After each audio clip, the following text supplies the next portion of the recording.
Como son intervenciones muy lentas, una de una hora y media y otra de una hora y media, al final te cansan más. Sí, y además desertas antes. Sí, por eso te cansas al público, digo, el público se va.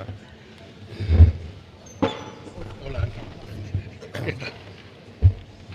Faltaría Jorge Murillo, ¿no? Sí, pero se ha ido al altillo, me deja que hable yo solo, o sea, que está...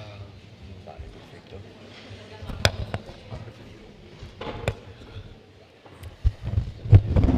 Vale, pues yo os presento en 15 minutos más o menos. Sí. Te aviso en un momento cuando tengo 5 minutos. Intentaré ser lo más rápido posible y Sí, no te preocupes que me... no te preocupes tampoco. Vale, pues vamos a continuar ya a presentar esta última cuarta mesa. Me alegro muchísimo de ver tanta gente en la sala y os doy también las gracias por el interés mostrado, por esta resistencia al frío que hace en la facultad también y en el propio Toledo. Vamos a pasar a la cuarta mesa. La cuarta mesa yo creo que es especialmente interesante, diría, porque sale un poco de este ámbito tan académico que hemos trabajado hasta ahora, sobre todo en esta segunda y tercera mesa, y trata de ofrecer una mirada que trascienda las universidades, que sea una mirada un poco más práctica, sin intentar denostar a las universidades, si se me permite la expresión, y un poco más proactiva, ¿no? Encaja muy bien con esta propia idea que teníamos nosotros en el Centro de Estudios sobre el Toledo Islámico, de qué se puede hacer, cómo se puede hacer y cómo contribuir, digamos, a la sociedad más allá al propio pensamiento académico. Si voy a dar en primer lugar la palabra a Ramón Villa.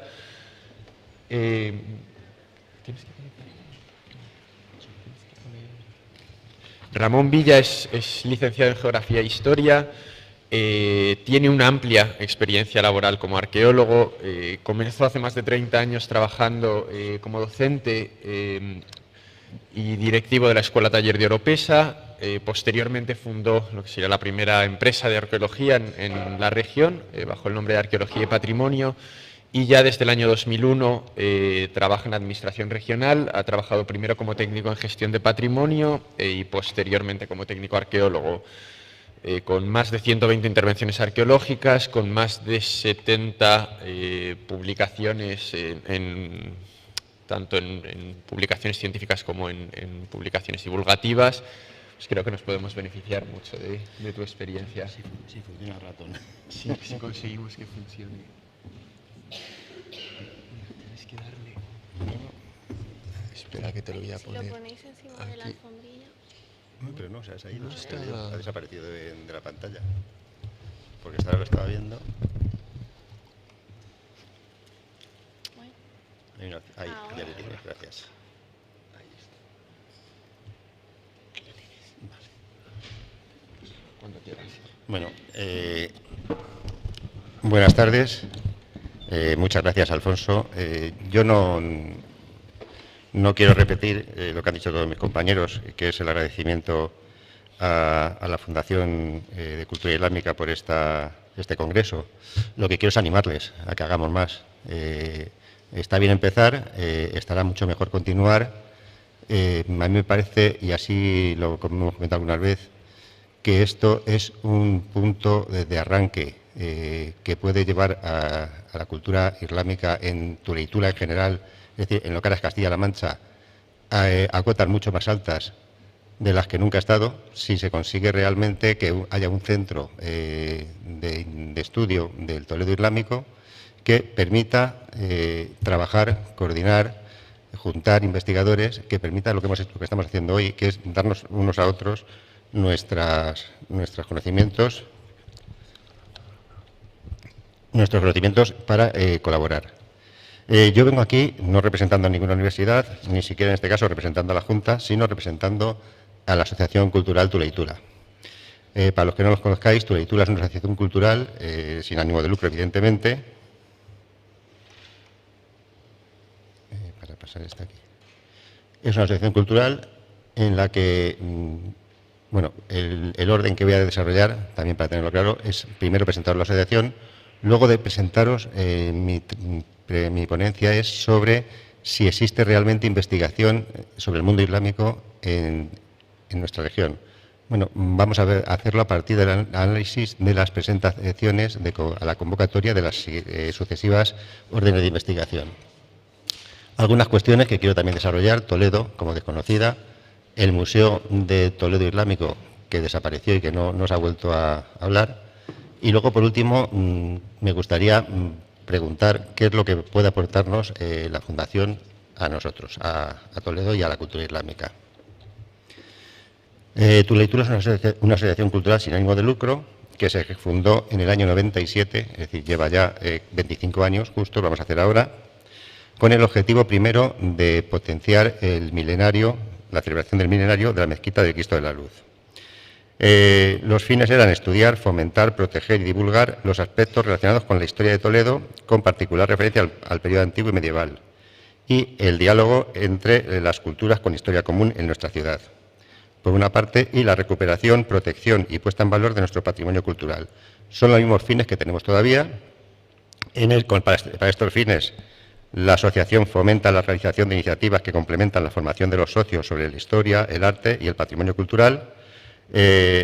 Promueve intercambios y colaboraciones con otras instituciones, en este caso, por ejemplo, con la FUNCI. Facilita la comunicación entre investigadores y reconoce, por último, a personas e instituciones que se significan en estas mismas labores. Para ello hemos establecido el premio Clara Delgado, que con una periodicidad anual o bianual venimos entregando desde hace unos años. Puede ser socio de Tu Lectura, evidentemente, cualquier persona que quiera participar, que quiera colaborar con nosotros. Así hago propaganda por si conseguimos bajar la media de edad. ¿Qué es la Orden de Investigación del Patrimonio Arqueológico y Paleontológico de Castilla-La Mancha? Es una orden que se viene publicando todos los años desde el 2010 y que se abre para que investigadores puedan presentar sus proyectos, que serán subvencionados o no, dependiendo de si salen beneficiarios o no. Los antecedentes: pues antes de esta orden, desde aproximadamente finales de los años 80, principios de los 90, con la Ley de Patrimonio de primero del Estado español y con la de Castilla-La Mancha después, se empezaron a hacer excavaciones que se llamaban sistemáticas. Es decir, había equipos de universidad, fundamentalmente, que empezaban a trabajar en yacimientos, en algunos casos desde mucho tiempo antes, y se regían con la orden del 20 de febrero, que fundamentalmente lo que hacía era subvencionar, promover el trabajo de las universidades con peones del SEPECAN, en primer lugar del INEM y luego después del SEPECAN. Estos proyectos de investigación funcionaron entre 1990 y el 2009 aproximadamente, es decir, durante casi 20 años. Al mismo tiempo que se gestionaban estas investigaciones de este tipo, empezó a surgir otra cosa, que era lo que se dio en llamar la arqueología de urgencia, que es mentira, era la arqueología de las empresas que trabajaban en yacimientos, en investigación, a partir de las obras públicas o a partir de las obras privadas. Arqueólogos contratados, se generó un nuevo sistema de trabajo. En este intervalo temporal se parte en el año 2010, cuando en vez de hacer estas órdenes de investigación que salían prácticamente muy dirigidas, la Consejería publica una primera orden del 12 de marzo del 2010 de investigaciones arqueológicas y paleontológicas. Esa orden básicamente es el mismo contenido que la que se viene publicando todavía ahora en el 2022, con una diferencia. Iba enfocada en aquel momento a que pudieran pedir los proyectos de investigación universidades, organismos universitarios, ayuntamientos, pero incluía también a personas físicas y jurídicas. Es decir, cualquier persona física, cualquier investigador podría pedir sin más apoyo un proyecto de investigación, o cualquier persona jurídica, por ejemplo, una asociación cultural, podía pedir un proyecto de investigación sin más necesidad. Eso, en las órdenes siguientes, desapareció. Ya en la que sistematiza todo esto, que es la orden de 1 de abril de 2014, solo pueden pedir, a partir de ese momento, solo pueden pedir autorización los ayuntamientos, fundaciones y universidades. En estos proyectos, por ejemplo, el año 2010 reunió una base de convocatoria de 1 millón de euros. Luego ha ido bajando. Actualmente la convocatoria viene teniendo unos 400.000, en este año ha sido 420.000 euros.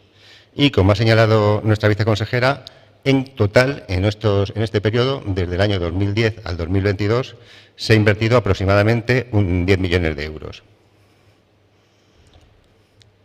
La orden de investigación, tal y como la tenemos ahora, parte de las bases publicadas en el 2016, en las cuales se habla de una tramitación exclusiva con medios telemáticos, es decir, si no se presentan las cosas telemáticamente, automáticamente queda desestimada el proyecto.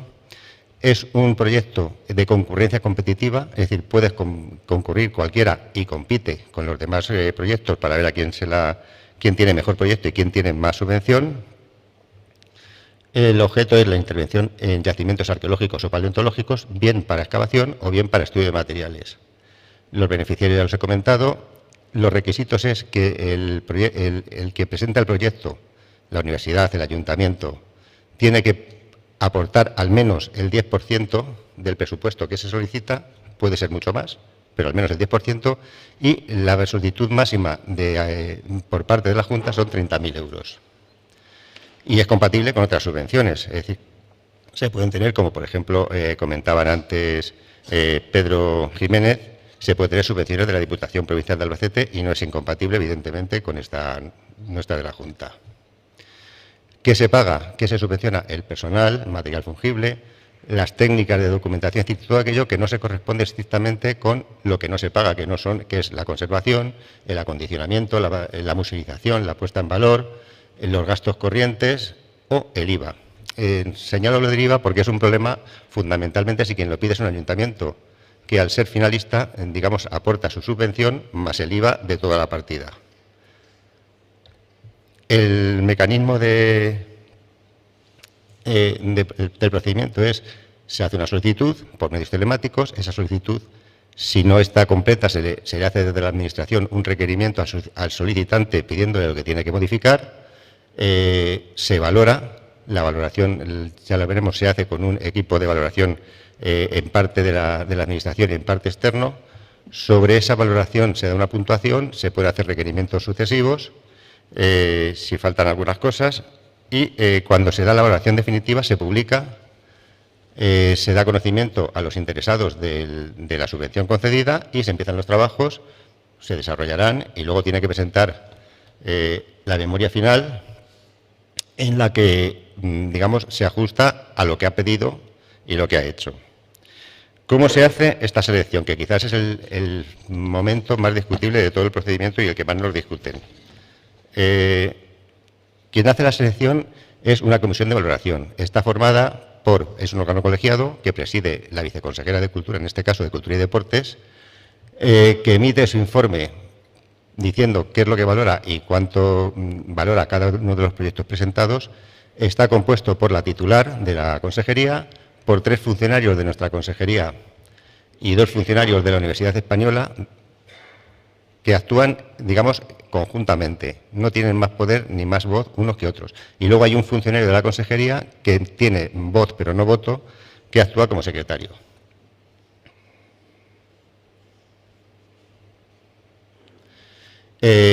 Por cierto, en esta convocatoria, como no podía ser de otra manera, quedan desestimados que se presente que formen parte de esta comisión cualquier persona que se presente a la convocatoria, lógicamente. La orden de investigación valora una serie de puntos, hasta 100. 45 puntos, el grueso lo lleva el interés científico de la intervención, que además se valora anualmente qué es lo que forma parte de este interés científico. Pues por poner algún dato, la resolución de cuestiones relevantes en la investigación, resultados científicos en proyectos de investigación anteriores, aplicación de métodos analíticos y metodológicos nuevos, avanzar o finalizar investigaciones. Luego, la experiencia del equipo de investigador es otro punto importante, hasta 20 puntos. Evidentemente, el equipo lo que se pide es que sean interdisciplinares y que además se corresponda con el proyecto a investigar. Es decir, no vale presentar un equipo de medievalistas para hacer una investigación sobre un yacimiento de Paleolítico inferior, no tendría ningún sentido. La metodología y adecuación que se tiene que exponer qué es lo que se quiere hacer, cómo se quiere hacer, cómo se adecúa eso a los objetivos que se quieren conseguir, la planificación, en qué momento, cómo se va a hacer, cuándo, y por último la cofinanciación. Como hemos dicho, el organismo solicitante tiene que poner una cantidad. Bueno, pues si esa cantidad, variando del porcentaje que corresponde al total, varía desde los 1 a 5 puntos que se darían. La suma de todos estos puntos es lo que permite que se conceda o no. Hay que tener un mínimo de 25 puntos en el primer apartado, es decir, en el interés científico, y un mínimo de 50 sobre el total. La subvención que se concede pues es el resultado de estos puntos sobre 100, pues 70, 80, 50, 63, equivaldría al 63% del proyecto, al 50% del proyecto de lo solicitado. Ocurre siempre, además, que como el dinero que tenemos es digamos, limitado, se agota. Con lo cual se va tirando, el que saca más puntos se le da su 73%, al siguiente su 71%, al siguiente lo que corresponda, y llega el momento en que no hay dinero. Con lo cual puede haber proyectos que están autorizados, que están aprobados y que sin embargo no se subvencionan porque no hay fondos. Bueno, pues lo que yo he hecho para saber, lo que habría que presentar después, el informe, la memoria, valorar y justificar los costes económicos y justificar que se ha hecho lo que se decía que se iba a hacer. Esta orden de investigación, ¿qué es lo que ha conseguido? Desde el año 2010 hasta el 2022. Pues fundamentalmente yo he puesto ahí unos puntos. Primero, que se ha asentado la investigación en nuestra comunidad. De hecho, desde fuera de nuestra comunidad se habla de que, hombre, somos la única que estamos haciendo este tipo de cosas. Eso es muy importante. Que ha redundado en un mayor conocimiento del patrimonio cultural, no solo por la comunidad científica, también por la comunidad, es decir, por la población, por nuestros habitantes. Que hay, al tener mayor conocimiento, un mejor cumplimiento de esa encomienda que tiene la Administración de Protección y Valoración del Patrimonio, que también hay un fenómeno económico. Estas intervenciones, en muchos casos, en la mayoría, se hacen en zonas rurales. Hemos visto algunos ejemplos hoy. Eso permite inyectar un dinero a pueblos muy pequeños donde se consigue o bien una inversión económica directa, empleos por las contrataciones, un empleo también directo por fomento cultural, gracias, y un empleo indirecto en ambos casos. La puesta al valor del patrimonio que redunda al final en beneficio de la sociedad. Sobre estos proyectos presentados en este periodo de 2010 al 2022, yo lo que he hecho ha sido una tabla. He ido analizando, evidentemente, con solo un apartado para cada uno de los proyectos, cuando sé que efectivamente hay proyectos que afectan a varias fases, pero he intentado poner la que correspondía a la más, digamos, a la más importante en cada momento. He hecho una tabla en la que he puesto, por orden alfabético, los tenéis: Andalucía, arte rupestre, contemporáneo, una serie de cuadros donde encajar los proyectos, y vamos a ver en qué situación estamos. En el año 2014 lo que tenemos es que 6 proyectos centrados en el mundo andalusí de 76, o sea, el 7,89%. Estaría por detrás de los periodos romano medieval, cristiano y hierro II. En el 2015, 5 de 73, un 6,85. Lo tenemos aquí. En el 2016 tenemos 5 de 72. De nuevo, otro bajo, 6,94. En 2017, 9 proyectos. Es un porcentaje muy alto, 9,38. En 2018, 10, el punto más alto, con un 10,87. También es verdad que además suben los proyectos hasta 92. En 2019, muy poquitos, 4. En 2021, 7. Y en 2022, este año, 9. Bueno, estas cifras lo que nos dan es una media aproximada de en torno a casi 8 proyectos de investigación sobre el mundo andalusí por año. Esto podría estar bien. Si comparamos las tablas totales de todo el periodo, tenemos que hay un 8,65% de un total de 636, con 55 proyectos de investigación del mundo andalusí. podría parecernos suficiente. Vamos a entrar en un detalle que no es menor. Cada año, aparentemente, estamos hablando de un porcentaje de en torno al 8%, la media sería el 8%, sobre el porcentaje total. Pero si analizamos qué proyectos se han presentado, tenemos un problema. Fijaros que los 4 primeros proyectos, Alarcos, Calatrava la Vieja, Vascos y el Castillo de Salvatierra, llegan al 50% de proyectos presentados del mundo andalusí. Es decir, básicamente estamos presentando los mismos proyectos. Luego, lo demás, pues son proyectos que se presentan una vez, que se autorizan, no se autorizan. Es decir, que hay muy poca investigación quitando estos grandes yacimientos. Quitando fundamentalmente, voy a decir, Alarcos, Calatrava la Vieja y Vascos, que además son yacimientos que llevan excavándose, en algún caso, casi 50 años. ¿Qué me dice además esta tabla? Primero, que Toledo no aparece. De Toledo hay solo un par de entradas. Uno es la cerámica de Vega Baja y otra es un estudio de las casas consistoriales del ayuntamiento. Y está fuera de línea de investigación, cuando Toledo es una ciudad donde se está excavando mucho, pero no hay proyectos de investigación sobre la ciudad de Toledo, no hay nada que aglutine eso.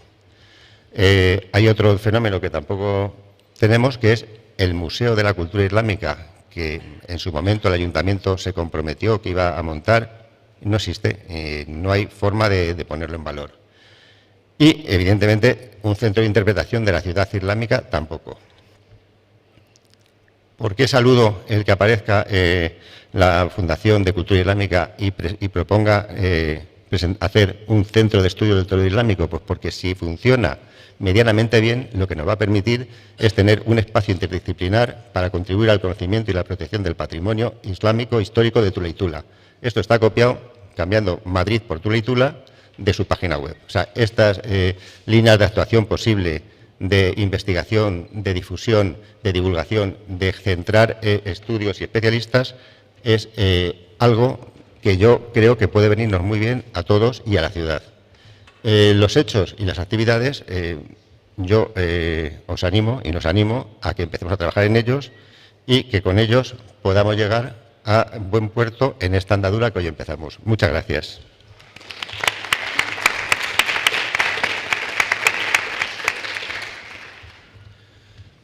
Muchísimas gracias, Ramón. Vamos a pasar, te voy presentando si te parece bien. Pasamos a la segunda de las ponencias, una ponencia con el título de Sistemas de irrigación andalusíes en el entorno de Toledo, que va a ser presentada por Jesús Carrobles, o elaborada por Jesús Carrobles y Jorge Morín de Pablos, que está entre el público. Jesús Carrobles es el director de la Real Academia de Bellas Artes y de Ciencias Históricas de Toledo desde el año 2016.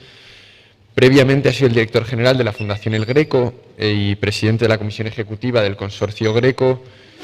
Y antes de eso, durante casi un cuarto de siglo, director del Servicio de Arqueología de la Diputación Provincial de Toledo. En la gestión de estas 3 instituciones ha reunido distintos premios de la Real Fundación Toledo, medalla de oro de la ciudad de Toledo, medalla de plata de Castilla-La Mancha, es miembro patrono de la Real Fundación Toledo. Bueno, tiene aparte pues, una importante labor investigadora también, una importante labor científica. Y por su parte, Jorge Morín de Pablos es director del Departamento de Arqueología, Paleontología y Recursos Naturales de AUDEMA, que es Auditores de Energía y Medio Ambiente. Cuando quieras, tienes la palabra. Pues muchas gracias, Alfonso. Bueno, en primer lugar, agradecer la invitación a participar en este encuentro, un encuentro novedoso por lo que aporta, por lo que significa a la Fundación de Cultura Islámica, por su presencia en Toledo. En este caso, lo que voy a exponer son los resultados que tuvimos de un proyecto que se inició hace más de 15 años, que finalizó hace ya también bastante y que, bueno, desde entonces se han venido dando hemos venido dando diferentes publicaciones, avanzando diferentes estudios, y ahora les voy a hacer un resumen muy rápido de una faceta que es importante desde el punto de vista de la arqueología andalusí de Toledo. En su momento nosotros lo que hicimos fue plantear el estudio de los paisajes culturales de la ciudad de Toledo, por una serie de cuestiones. Evidentemente, porque la unidad básica de trabajo que deberíamos tener en patrimonio cultural son estos paisajes culturales. Hoy creíamos y seguimos creyendo que hay figuras como el yacimiento que no son la unidad básica con la que teníamos que trabajar.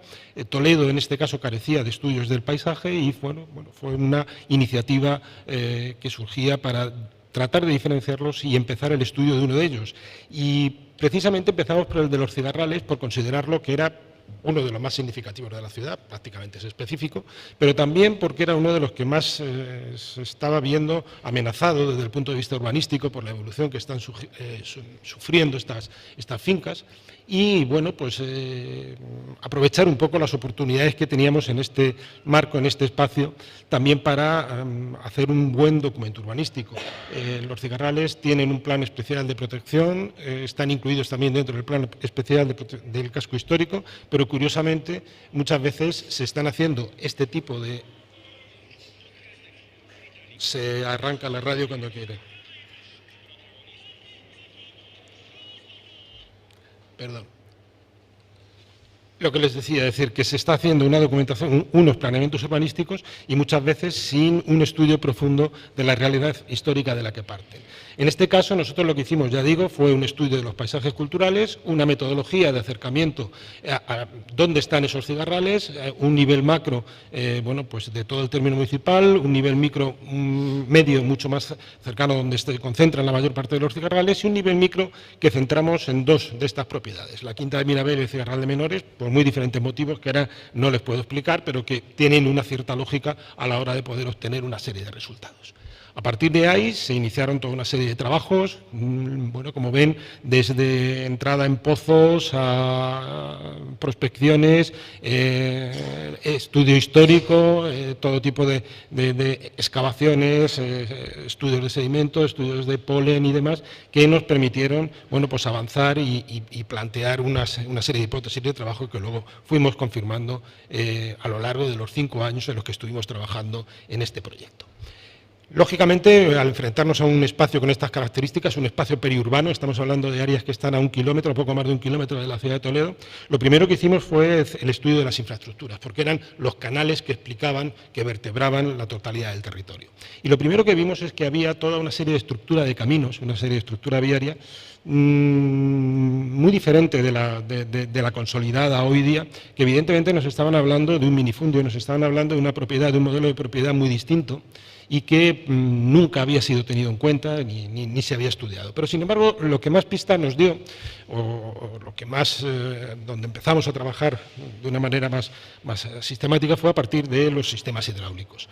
En esta zona de cigarrales ya se había señalado tradicionalmente la existencia de un gran sistema hidráulico romano, que es el que viene desde la presa de la Alcantarilla y, bueno, se dirigía a Toledo, perfectamente conocido desde el siglo de época histórica, ya del siglo XVIII, hay magníficas descripciones de esta conducción, pero a finales de los años 90, principios del 2000, hubo un proyecto de la Confederación Hidrográfica del Tajo, con unos ingenieros de caminos, que plantearon la existencia de un nuevo sistema hidráulico que curiosamente vertebraba el área de los cigarrales. Era lo que ellos llamaron el de Pozuela, el sistema de Pozuela, que en verde es lo que está documentado y en rojo las hipótesis de trabajo con las que se planteó la existencia de ese sistema hidráulico que, curiosamente, ya digo, encaja parte el área de cigarrales. Bueno, lo que había es fundamentalmente, el primer tramo es esta gran galería con una serie de pozos de registro,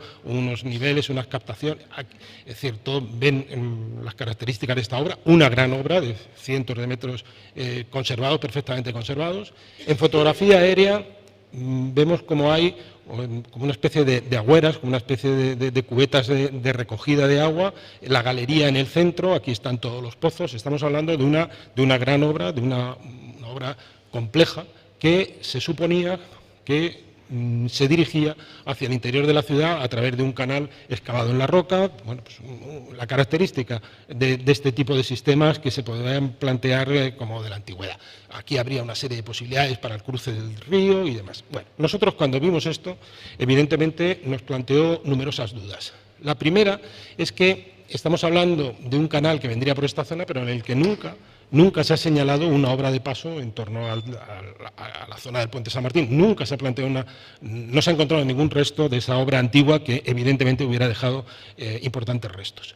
La segunda es que, si se dan cuenta, aunque tenga un aspecto muy antiguo, ya han visto la canalización antes excavada en la roca, en realidad es una línea como muy recta. Es decir, aquí ven fotografía aérea que se impone sobre el terreno. Es decir, aquí las vaguadas y demás, es decir, no va guardando alturas ni cogiendo cotas, sino que se impone al terreno. Eso requiere unas válvulas y requiere unos sistemas que evidentemente no son ni los de la antigüedad ni los de la Edad Media. Y luego además es que coincidía perfectamente con la situación de las captaciones de agua del siglo XIX en Toledo, descritas en todos los planos, con lo cual, bueno, pues lo que se estaba planteando como romano realmente eran conducciones mucho más recientes, pero que partían de una serie de obras antiguas que fueron las que a nosotros nos interesaba conocer.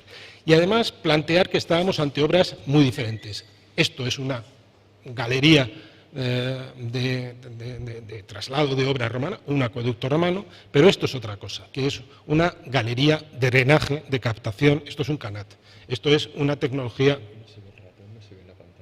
Pues entonces el de la derecha, el que está en blanco y negro, ese es una galería de captación muy distinta del otro. La tecnología romana hidráulica fundamentalmente es pinchar ir a por una corriente de agua y trasladarla. Ahí la tecnología está perfectamente conocida. Sin embargo, en la Edad Media, en el mundo islámico, se genera una distinta, que es donde no hay una corriente de agua, pero sí hay una zona de encharcamiento de humedales, drenarla para generar agua, generar corriente de agua donde no la hay. Y para eso es necesario esas agüeras que les decía antes, esa manera de generar una galería con una serie de obras de canalización a los lados para dirigir las aguas y facilitar su filtrado.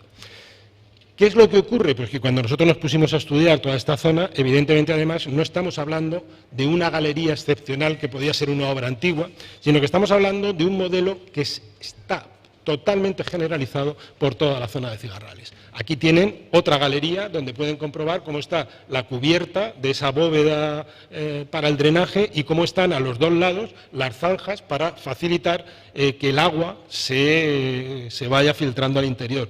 Ahí tienen otra, en la sección de otra de esas galerías, con esa misma forma, con esos mismos planteamientos, pero es que además hay algunas, como esta, si ven ahí tienen un pozo, sigan en línea casi oblicua y van a ver una serie de pozos perfectamente organizados en torno a lo que es el pequeño cauce del arroyo. Esto está en la finca de Mirabel, en la quinta de Mirabel. Es decir, no estamos hablando de una galería como podía ser una obra antigua, un acueducto concreto, sino que estamos hablando ante un sistema de canat complejísimos, numerosísimos, que drenan prácticamente cualquier mínima posibilidad de aprovechar el agua, cualquier arroyo, cualquier valle de esta zona de Cigarrales que está, ya digo, cuajada de esta soberana infraestructura. Aquí tienen pues uno de esos pozos, una de esas galerías, cómo se ve actualmente, cómo se pueden identificar todavía los canales laterales y que además, cuando vamos a la documentación histórica, están perfectamente descritas en la documentación porque, bueno, no solamente tienen su origen en la Edad Media, pero han sido luego utilizadas a esta época, muy recientes, muchas de ellas. ¿De qué estamos hablando? Pues como les decía, esto no es una tecnología romana, esto es una tecnología andalusí que viene del Yemen, que viene de toda la zona de Arabia, que viene de la zona de Oriente, y que, por ejemplo, en el desierto de Yemen son capaces, con una humedad del 10%, de generar corrientes de agua suficientemente amplias como para dar de beber incluso a ciudades en la actualidad. Es un modelo, insisto, que consiste en sacar agua de donde no la hay. Es un modelo que conocemos perfectamente en Al-Ándalus, los numerosos que ha estudiado Patrick Cressier en toda la zona de Almería. Este es uno de Fernán Núñez allí en Almería. El ratón, como no funciona, pero si ven, hay ahí entre la carretera y el camino una serie de pozos que sirven para generar una corriente de agua que ha necesitado pues ese acueducto que ven ahí abajo y que, bueno, es lo que implica, lo que posibilita esta tecnología que es completamente novedosa. Pero además, nosotros una vez documentadas estas galerías de captación, lógicamente todo esto está relacionado con unos campos de cultivo, es decir, estas no están en el campo sin más, están asociadas a toda una serie de terrazas, campos de cultivo, y allí donde no llega por cota este modelo, donde no se puede llevar el agua por gravedad de estas galerías, lo que encontramos son múltiples norias, algunas de ellas bastante importantes de tamaño, bastante grandes, que organizan se organizan a su vez nuevos campos de cultivo a su alrededor. Ahí, por ejemplo, tienen el cigarral de Monte Alegre, muy cerquita del puente de San Martín, y si se dan cuenta, ahí tienen unos elementos circulares enormes, que son unas grandes norias impresionantes, que, bueno, pues que tienen un origen bastante antiguo y están asociadas a este tipo de campos. ¿Qué es lo que ocurre? Pues que trabajando en este área nosotros nos encontramos con las zonas residenciales, ahí tienen una serie de torres, una serie de pequeñas fincas aristocráticas, algunas de ellas, como esta, se excavó, bueno, pues con una cronología claramente andalusí. Aparecen no solamente este tipo de torres, sino que aparecen además alquerías como esta, ahí ven ese cerro con sus aterrazamientos y los materiales que aparecen, o aparecen, por ejemplo, esa galería que han visto antes de esos pozos prismáticos de ladrillo, aparecen las casas de Mirabel, bueno, pues con ese tipo de materiales igualmente del siglo XI, con esa cuerda seca total y esos elementos que claramente definen de qué estamos hablando. Es decir, lo que está claro es que estamos en un entorno, unos espacios irrigados andalusí, bastante potentes, además plenamente desarrollados por todo el territorio, que se combinan además incluso con pequeños molinos hidráulicos, generando además ese tipo de espacios que bien estudiados en Baleares y en muchos otros sitios, como elementos de cierre de estos valles que se abren y demás. La conclusión sería, bueno, ahí tienen, por ejemplo, la primera galería de la que hablábamos, sería ese ramal que está ahí en el centro de manera transversal, y en ese valle las torres, las alquerías, los molinos, es decir, todo un espacio muy complejo, muy densamente poblado, densamente articulado en torno a estas galerías, que ya digo son elementos que se repiten prácticamente en todos y cada uno de los valles que tenemos ahí, de los pequeños valles, y que además han generado un modelo de propiedades periurbanas que son las que luego van a dar lugar al mantenimiento de los cigarrales. Ahí tienen todas las infraestructuras hidráulicas descritas, por ejemplo, en el Marqués de la Ensenada, y que claramente vinculan estas antiguas propiedades, estos antiguos espacios irrigados, con el mantenimiento de esas propiedades, de esas fincas que luego van a ser de recreo en el siglo XVI. Aquí eran fincas evidentemente productivas desde el punto de vista agrícola y desde el punto de vista ganadero, y que además, para terminar ya de cerrar un poco el tema, ¿por qué los cigarrales se conservan ahí y no en el resto de la zona?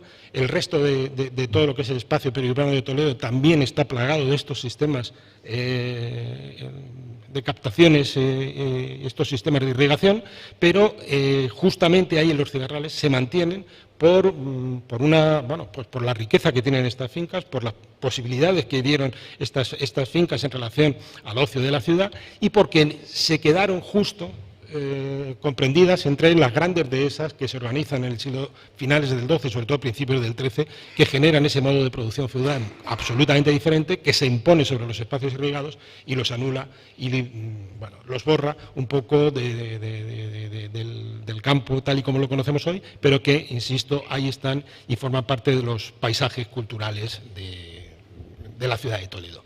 De manera muy apresurada, simplemente decir con estos datos que tan brevemente les he presentado, es decir, lo que está claro es que el cigarral actual, como se suponía, pero no había esos estudios, es evidentemente una herencia andalusí, una herencia desde el punto de vista de esas captaciones hidráulicas que son las que posibilitan la existencia de estas fincas.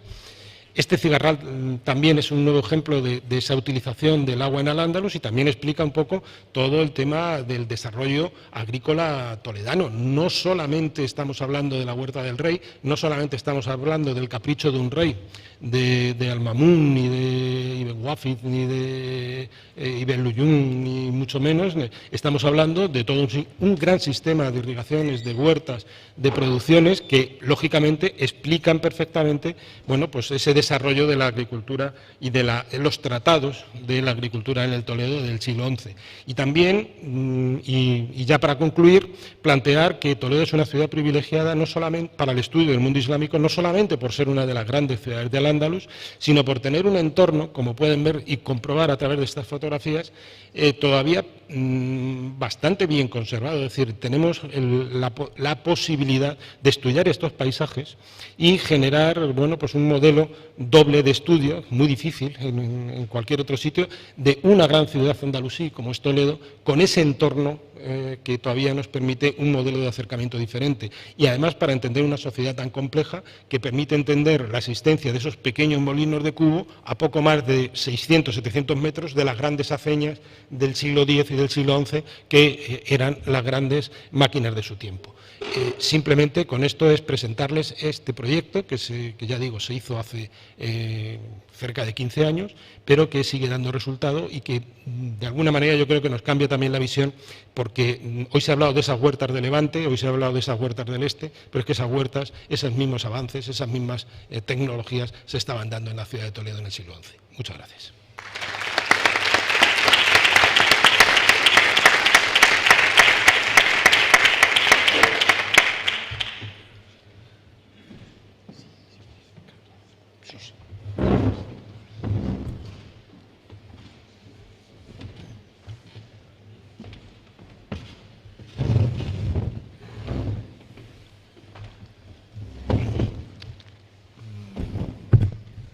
Vale, y vamos a pasar ya a la tercera de las intervenciones de esta mesa, la última de las intervenciones de este congreso. Te presento en lo que preparamos la presentación. Con el título de Toletum dislocada, va a ser presentada por José Ramón González de la Cal.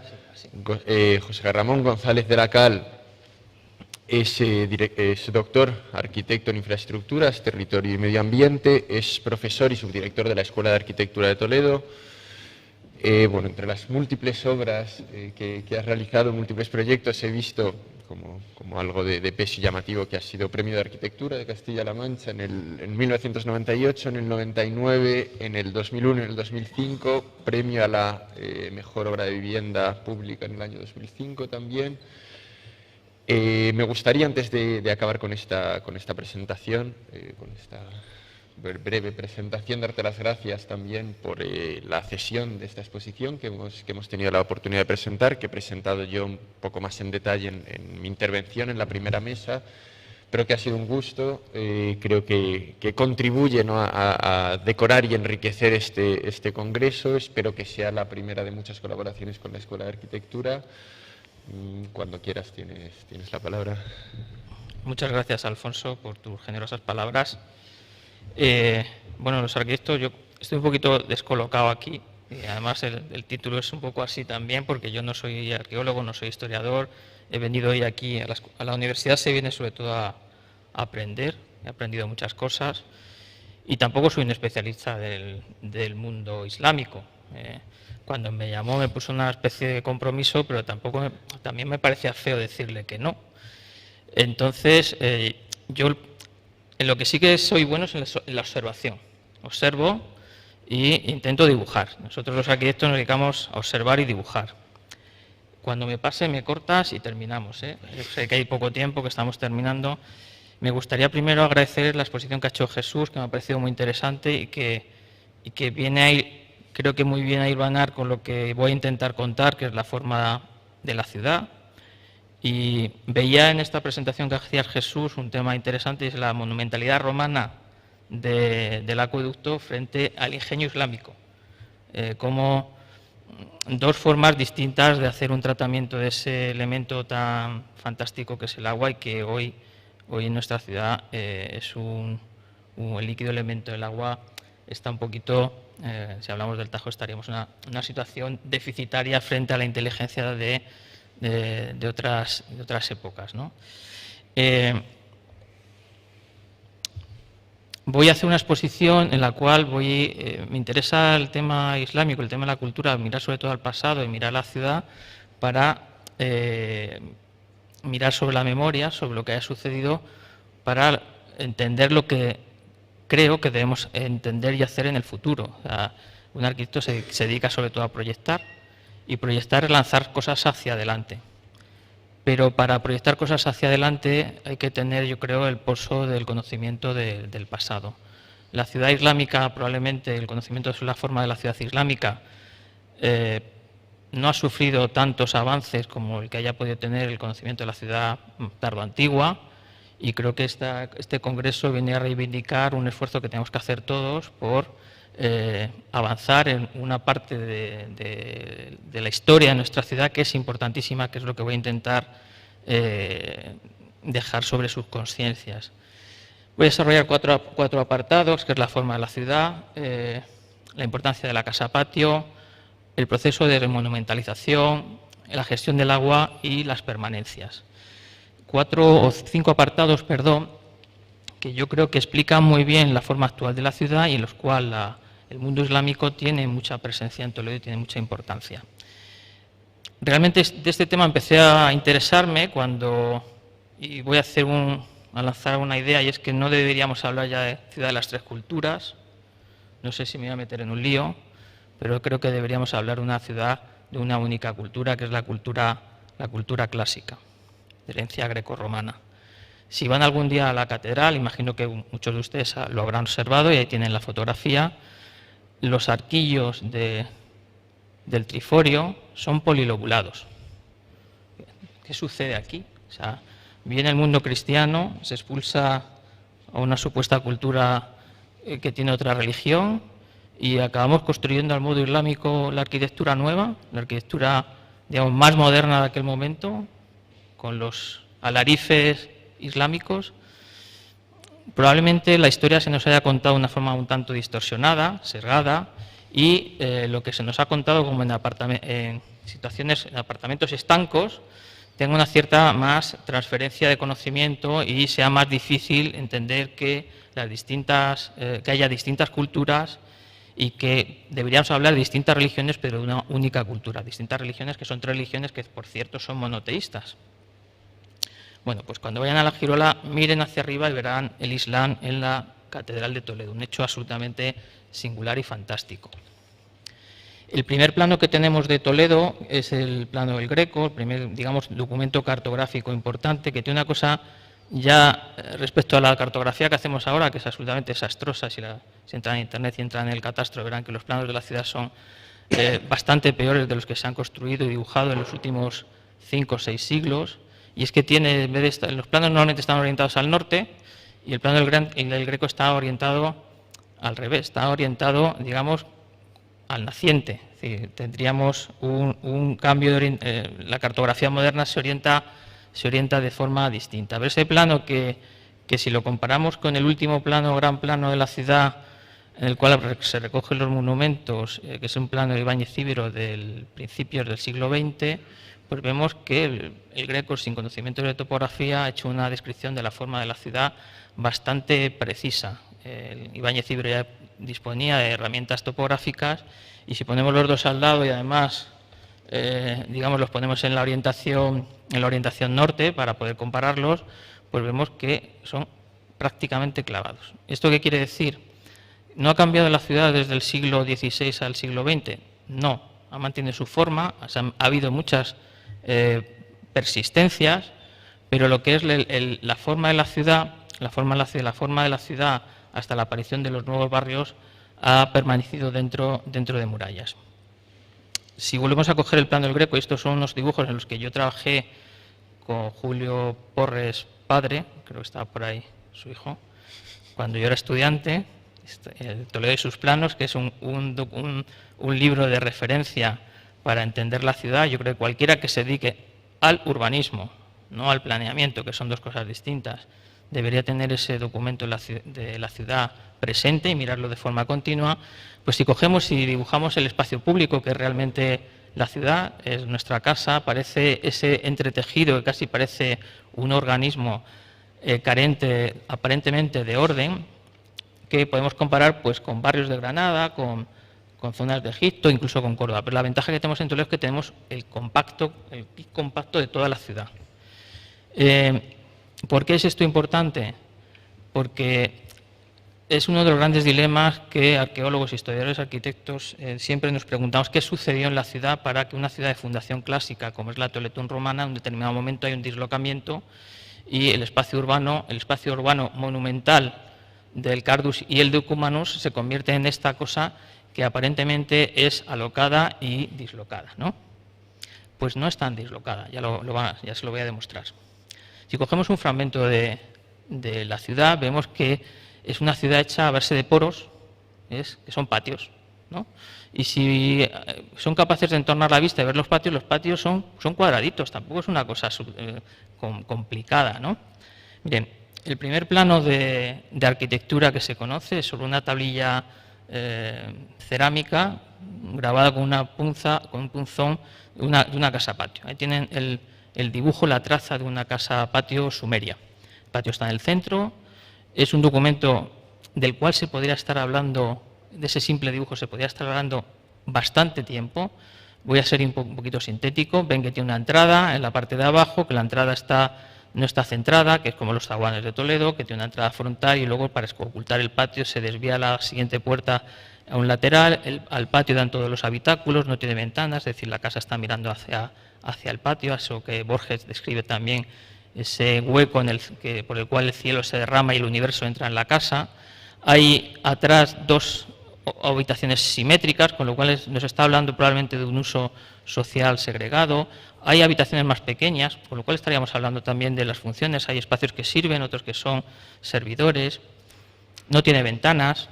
Los tamaños de los muros, nos estaban hablando probablemente de los tamaños de los árboles que eran capaces de cortar en aquellos sitios para conseguir técnicas que pudieran cubrir un espacio. Bueno, es sorprendente cómo simplemente el dibujo de la traza de un pensamiento puesto sobre una tablilla de apenas 30 centímetros nos puede hablar de toda una cultura, ¿no? Pues ese elemento que es la casa patio es el que da origen a todo ese conglomerado absolutamente sorprendente. Y cuando decía lo de las tres culturas, pues es que la casa patio ha estado pues en las casas sumerias, ha estado en la casa etrusca, en el megalón griego, en la domus, por supuesto, pero ha estado también en el patio oriental, en las casas africanas, incluso llega hasta el Renacimiento. Es decir, es un elemento compositivo de nuestra cultura, de la cultura clásica, del Mediterráneo, toda la cultura del Mediterráneo, que está en distintas situaciones resolviendo siempre el mismo problema, que es el problema del habitar. ¿Y cómo es la casa en Toledo? Piénsenlo, es un cuadrado en el cual hay 4 habitaciones al lado. ¿Qué es lo que ha sucedido para que esa ciudad clásica, de la cual pondría ahora una hipótesis que hemos dibujado en el estudio, de cómo podría ser Toledo, se transforma y se disloca para dar lugar a ese conglomerado complejo? Pues muy sencillo. La ciudad romana está dictada desde Roma, es el emperador el que dicta las normas y es el espacio público el que ordena la ciudad.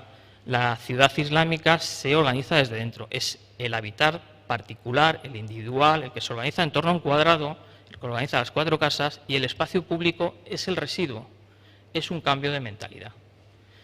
¿Qué tiene de bonito? Que es una operación muy sencilla, porque es ordenar 4 habitaciones alrededor de un patio cuadrado, que da lugar a una ciudad, un espacio público complejo. Lo vamos a ver sobre esa misma imagen que les ponía. Además es un espacio en el cual aparecen las casas, pero fíjense que los patios grandes son los claustros. Es decir, ese modelo compositivo sirve tanto para construir el espacio doméstico como para construir en otros momentos los grandes edificios públicos. Si nosotros cogemos de esa ciudad y aislamos lo que es el espacio público, las calles, las callejuelas, los adarves, pues nos queda este dibujo, ¿no? Ya les digo que con la normativa actual de planeamiento, este urbanismo tan rico y que todos sabemos identificar y que nos parece fantástico, es imposible de hacer. Y si te pones a hacerlo, te ponen 1000 trabas. Es una cosa sorprendente. Es decir, todos admiramos un tipo de ciudad en la cual nos gustaría vivir, pero sin embargo las normas de las que nos dotamos impiden construir esa ciudad. Es para la reflexión, ¿eh? Si a esa ciudad le aislamos los patios, que ya ven que unos son rectangulares, o a lo mejor pueden haber algunos más, no, perdón, estos son los zaguanes, que es el espacio de transición entre el espacio público y el patio interior, es decir, la charnela, el espacio intermedio entre lo que es meramente, totalmente público y lo que puede ser el patio, que es ya el espacio interior privado o semiprivado, y si le añadimos esos patios, que ya les decía que todo es este conglomerado de rectángulos y cuadrados, si los juntamos, pues nos aparece esto. Todavía no hemos entrado en la casa. Espacio público, zaguán, patio. Esa complejidad de espacios que nos organizan, esos espacios que aparecen en el lenguaje, que son las plazas, las plazoletas, los adarves, los zaguanes, los cobertizos. Si van, por ejemplo, también a Venecia, en Venecia también tienen un lenguaje muy específico para todos esos espacios públicos caracterizados por con una identidad muy específica. Pues todos esos espacios que enriquecen la ciudad y que tienen origen en la casa sumeria, apropiada posteriormente por el mundo islámico, son imposibles de construir o planificar con el planeamiento contemporáneo. Decía que partíamos de esto, que es una hipótesis, no sé si se ve bien, ahí tienen la hipótesis que hemos desarrollado en el estudio. Vale, estupendo. De cómo podría ser el Toledo romano, y ya les digo que la parte aparece la zona, digamos, de control del vado, la zona militar, y lo que sí que se ve en ese dibujo, en el cual habría que entrar, necesitaría mucho tiempo para explicar cuáles son las hipótesis, es que la topografía se adapta, el trazado se adapta a la topografía, que hay una gran operación, si lo ven ahí, entre el circo romano y lo que sucede arriba en la parte del foro, que es una orientación 45 grados azimut respecto al norte, y digamos que la ciudad está dividida en dos zonas, ¿no?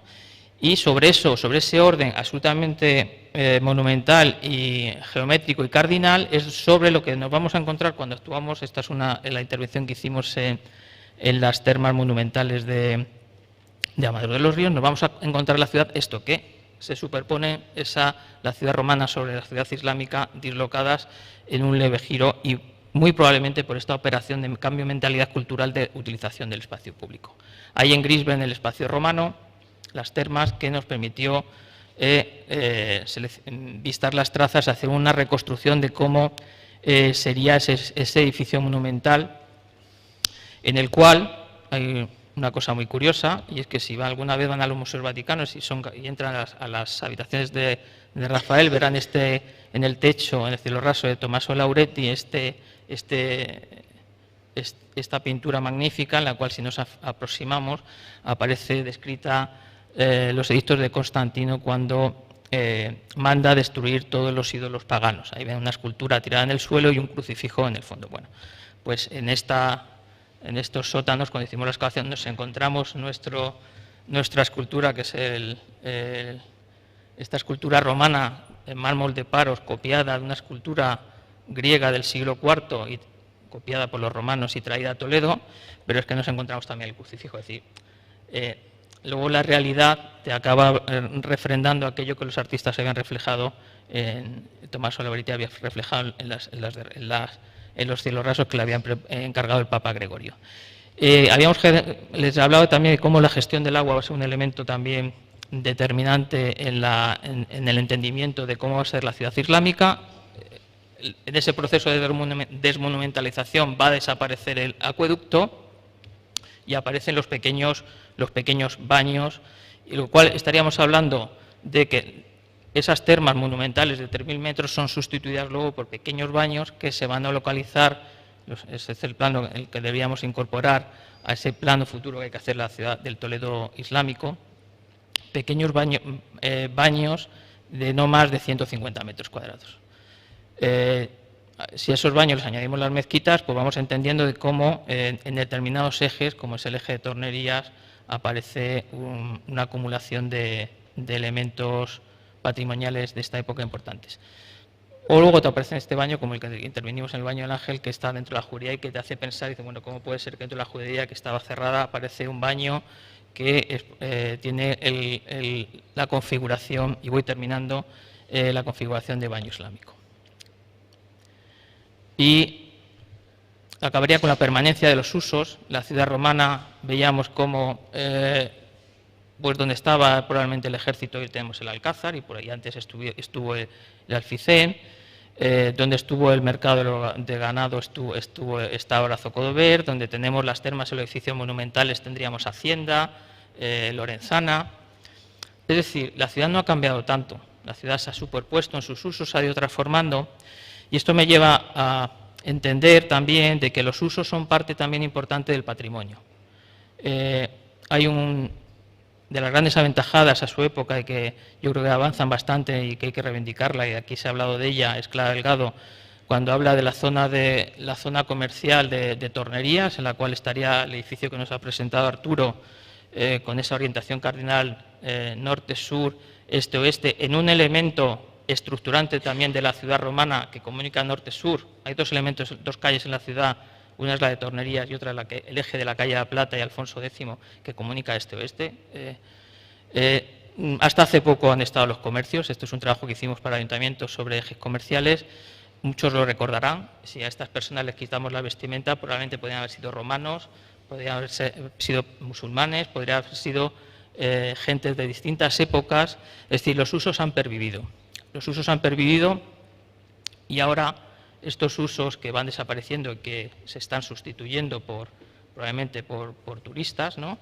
Tenemos que pensar si la ciudad a la que queremos, tanto en la gestión del agua, en la forma de la ciudad, en el mantenimiento de la casa-patio, que también está un poco, digamos, amenazada, incluso en los usos comerciales, el urbanismo contemporáneo debería tener en cuenta estos aspectos que han enriquecido la ciudad para protegerlos y proyectarlos hacia el futuro. Muchas gracias.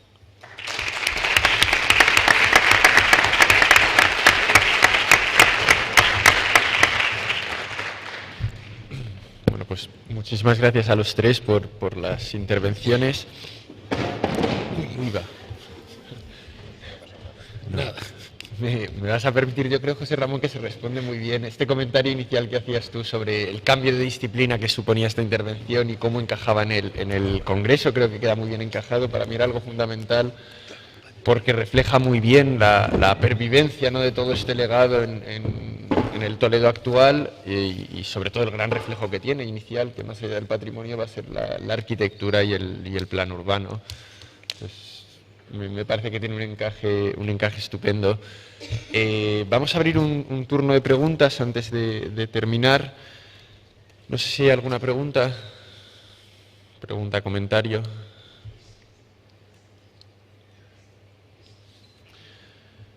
Bueno, yo sí tenía una pregunta sobre esta última ponencia, así mirando un poco al futuro, ¿no?, ante esta mención del plan urbano que mencionabas, o plan futuro de la ciudad islámica, que es algo que hemos hablado en alguna ocasión, que es qué se puede hacer para contribuir a la difusión de esta toma de conciencia, un poco de este reflejo, que parece mentira, pero mínimamente desconocido, yo creo. Bueno, es que no interesa. Probablemente interese a algunos de los que estamos aquí, a los que estamos aquí y fuera de aquí interesa poco. Pero hay que hacer lo que estáis haciendo. Pues hablar de ello, ponerlo en valor, juntarnos a gente que lo vemos de distintos puntos de vista y sobre todo sensibilizar, porque probablemente los que salgan aquí luego lo contarán fuera y todo este tema de la gestión del agua, la forma de la ciudad, por qué la ciudad es como es, por qué la permanencia de los usos también es un elemento patrimonial, y ahora hablamos de turismo, y el turismo lo que es un daño patrimonial. Todos somos turistas, pero el turismo lo que está haciendo es desplazar estos usos que han pervivido durante 2000 años en estos ejes de la ciudad. ¿Podemos ir en contra de la civilización? Pues probablemente no, pero los poderes públicos, a través del proyecto de la ciudad, el proyecto de Futuro Ciudad, sí pueden corregir errores y pueden, sobre todo, redirigir estas situaciones que de alguna manera ponen en peligro eso que nadie niega, que es el gran valor patrimonial de la ciudad y que va más allá de sus monumentos. Yo no he hablado aquí, creo, solamente he puesto un monumento que ha sido la catedral al principio, y para decir que estaba hecha con arcos islámicos, que me parece una cosa sorprendente, surrealista. Y además no he hablado del, si lo ven, el transparente Narciso Tomé, que pareciera una obra de Salvador Dalí. Bueno, me quedo ahí, que he hablado yo mucho. Vale, ¿alguna otra pregunta? No, pues en ese caso, y siendo tarde, vamos a pasar a clausurar el acto. Tengo la suerte de poder cerrar este acto. No me voy a extender mucho, pero sí quería decir un par de palabras de cierre de lo que creo que hemos aprendido, lo que creo que ha reflejado este congreso. La verdad es que estoy muy contento y creo que estamos muy contentos desde el Centro de Estudios sobre el Madrid Islámico con el resultado del congreso, con la asistencia que ha tenido. Vuelvo a estos agradecimientos con los que comenzaba de haber podido juntaros a todos, haber conseguido agradeceros vuestra disposición para participar y para contribuir precisamente a esta idea, ¿no? Parte del objetivo de este congreso era precisamente preguntarnos cómo puede contribuir el Centro de Estudios sobre el Madrid Islámico, qué podemos hacer en el futuro. A mí hay varias ideas que me han gustado mucho, así en abstracto. La primera de ellas es la cantidad de proyectos que hay en activo en la actualidad que reflejan precisamente, ¿no?, todo lo que hay por hacer y al mismo tiempo todo lo que queda por hacer, ¿no? Cada proyecto casi terminaba con una serie de lagunas sobre aspectos que podrían continuar desarrollándose y que te van enseñando un poco toda esta labor que queda por hacer con respecto al patrimonio, pero también con respecto a la memoria, con respecto a la historia. Casi esta sería la segunda conclusión a la que llego, ¿no? La necesidad de una interdisciplinariedad es algo que nosotros hemos tratado de reflejar bien en como señalabas, ¿no?, de reflejar bien en este congreso, y creo que es importante. Me parece que se ha señalado en varios momentos, ¿no?, el patrimonio y el trabajo en la investigación sobre patrimonio y el trabajo sobre la historia tienen que ir de la mano, no se entiende el uno sobre el otro, no basta únicamente con trabajar en yacimientos, trabajar en excavaciones, sino que esta se tiene que interpretar, y a partir de aquí y de esta labor que pertenece a los historiadores podríamos llevarlo un paso más allá, lo que nosotros queremos hacer, que es, una vez tienes esta historia, ¿qué haces con ella? ¿Cómo contribuyes a la sociedad con los propios trabajos que estás realizando?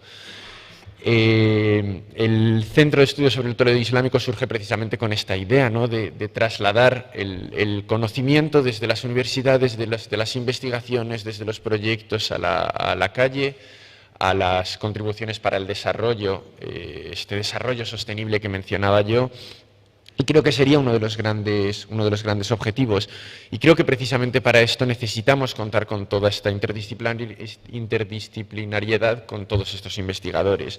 No en esta mesa, sin ir más lejos, y con este aspecto reivindicativo, ¿no?, de todo este trabajo que tiene que hacerse o todos estos proyectos que tienen que continuar presentándose sobre este periodo que podríamos llamar andalusí o islámico. Hemos juntado disciplinas que han tratado sobre el agua, sobre la naturaleza, que es uno de los temas sobre los que más hemos intentado hacer énfasis, urbanismo, pero también patrimonio, también historia, y esto es un poco lo que nosotros estamos tratando de hacer. Creo que es sumamente ambicioso, pero puede ser ambicioso precisamente porque se apoya sobre la idea de trabajo en red. Obviamente nosotros no podemos hacerlo solos, trabajando todos en conjunto sí que podemos hacerlo. Y creo que es una forma de beber los unos de los otros de las investigaciones que se están haciendo, ¿no? Se comentaba en la mesa anterior las similitudes que existían entre los distintos proyectos sin que se conociesen realmente los contenidos de los proyectos que se estaban llevando a cabo, porque al final el mundo académico está un poco compartimentalizado, porque todo el mundo está en sus propias investigaciones, y dices, claro, hay que juntarse todos para darte cuenta de cómo puedes ayudarte los unos a los otros. Creo que este trabajo contribuye además a generar nosotros siempre lo llamamos así, un contrarrelato, ¿no?, una contranarrativa, a cuestionar un poco esta narrativa que está aceptada. Se ha mencionado en varias ocasiones. No, me ha gustado mucho pues las presentaciones, por ejemplo, que han realizado Ana Echeverría y Ramón Sánchez González. Las dos contradecían hasta cierto punto algunos de los conocimientos previamente aceptados, pero también en esta mesa anterior, cuando se trabajaba todo lo que quedaba por hacer con respecto a este legado islámico, se hablaba también de las propias presiones como decían, de la dominación cristiana que había habido en torno a la investigación, en torno al propio conocimiento, ¿no?, al propio relato de la historia, y cómo esto finalmente lo que había contribuido era a ralentizar hasta cierto punto pues todas estas investigaciones sobre el patrimonio islámico que estamos comentando en la actualidad. con lo cual creo que se cumpliría esta idea nuestra como centro de desarrollar unas sociedades que son más abiertas, que son más interculturales y a otorgarle al final pues este proyecto, este carácter social a todas estas investigaciones, ¿no? Como decía, hay que salir de las universidades, tenemos que proyectarnos sobre el terreno y parte de esto pues es contribuir, que tenga un valor para la sociedad. Y ya terminaría, ¿no? Como parte de estos agradecimientos, como parte de esta invitación a que continuemos trabajando juntos, pues con esta referencia, ¿no? Como decías Ramón, está muy bien esta iniciativa porque es importante empezar como iniciativa, pero claro, hay que ver cómo se sigue. Yo espero que este sea el congreso de muchos, espero que el próximo año podamos estar aquí de nuevo en la Universidad de Castilla-La Mancha con un nuevo congreso anual. Espero que entre tanto hayamos conseguido sacar otros proyectos, otras investigaciones conjuntas. Y nada, pues acabo con este mensaje. Espero que volvamos a vernos dentro de poco. Muchas gracias.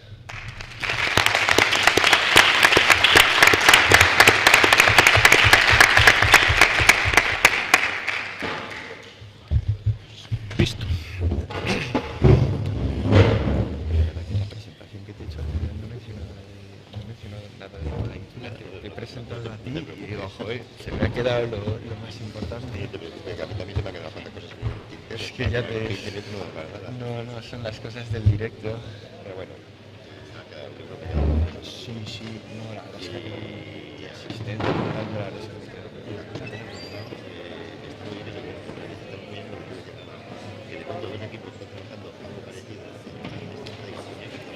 claro, es que me ha chocado mucho, porque efectivamente dicen, qué bien, pues os vamos a invitar, me decían ahora, vamos a hacer justo una presentación ahora en febrero, si les vamos a invitar, y claro, es que eso consiste en presentar.